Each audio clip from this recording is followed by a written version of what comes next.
Conscientiousness, that's a big predictor. Openness, that's associated with creativity, intelligence. Here's some combinations. If you're disagreeable and neurotic, you tend to have personality disorder. So those are the two big personality markers of personality disorders. If you're extroverted and disagreeable, think about that. You know people like this. They're really social and they're really, you know, they're not that empathic. They're selfish. They're narcissists. If you're extroverted and disagreeable, you have a proclivity towards narcissism. And you might think, well, that's an awful thing, and maybe it is, but actors? I mean, how narcissistic do you have to be an actor? Well, that's a hard question, right? Because you obviously have to have some self-confidence that goes beyond the norm. So, anyways. This is a summary of what we know about emotion and motivation in relationship to the emotions. So we know that extroversion is associated with incentive reward, hope, curiosity, play, enthusiasm.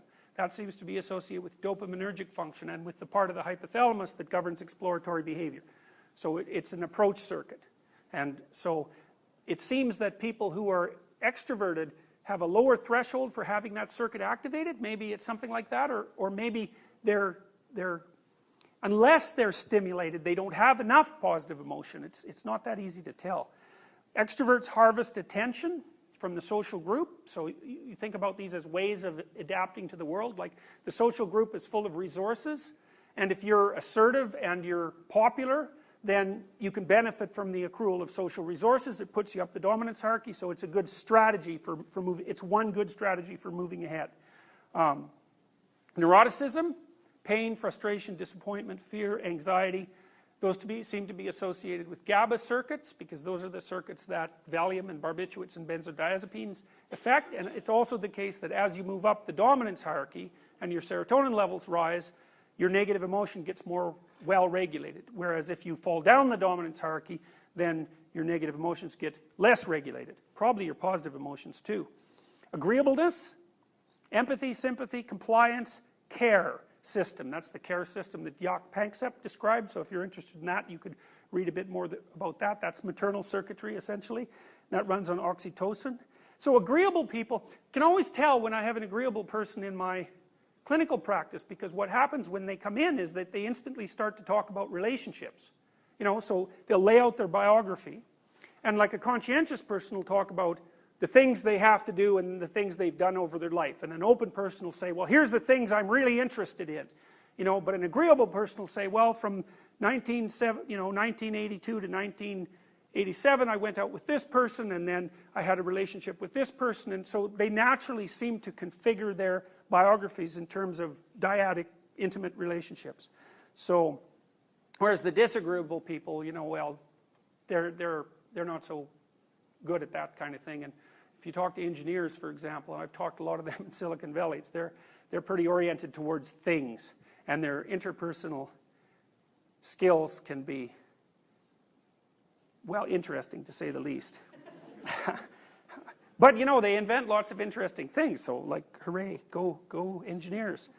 We've talked about conscientiousness, and it seems to be associated with disgust and guilt and shame. And if you think about it as an adaptive strategy, orderliness means stay uncontaminated and sparkly clean. You know, it's like an efficiency strategy, everything in its place. And so that way you don't have to expend as much energy to get the results of your labor. You know what it's like if you're trying to work in your office and it's a complete bloody disaster, right? You expend a whole bunch of energy just coping with the fact that you're surrounded by chaos before you even get down to what it is that you're supposed to work at. Industriousness, well, industrious people seem to implement their goals. And maybe they've got to be of some social utility too, I would suspect, right? Because if you're an industrious person and you get a reputation for that, then people are going to want you around because, like, you'll do the work. And one thing I will tell you that might also be useful as you progress through life is that if you get into an organization and you are diligent and, you know, and you really commit to what you're doing, you might think, you might be cynical about whether or not that's going to be noticed, but I'll tell you, if you're not conscientious, you'll never figure out why you don't advance. What'll happen is that a bunch of doors that could open to you just won't. Because if you're conscientious, so like I find this with my students, is some of them I can say, because I have more opportunities than I know what to do with usually, and so if I have students I can say, well, you know, here, you could do this. And then if they come back 3 weeks later and they say, well, here's 4 reasons why I couldn't do it, and they're all good reasons, you know, but it's not done, and then someone else comes back and it's 4 weeks later and they say, here it is, then the next time I have an opportunity, then the person who did it gets it. And so what happens is that in almost all organizations, there's a certain percentage of people who are conscientious and intelligent and are doing almost all the work. And they're always looking around for other people who are like that. Like, they don't go out of their way to advertise it, but if you're like that and you come to their attention, they'll open doors for you and you won't even know it. And so it'll be like you progress upwards and there's no reason that you'll even necessarily know why. Whereas if you're not doing it, people won't come out and whack you on the head and say, well, you should improve in these 6 ways and, you know, pay a lot of attention to you. They just won't allow you to have any opportunities. And then you won't even know it. So that's not good, unless you want to, you know, unless you're not that ambitious, which, you know, is not necessarily a bad thing.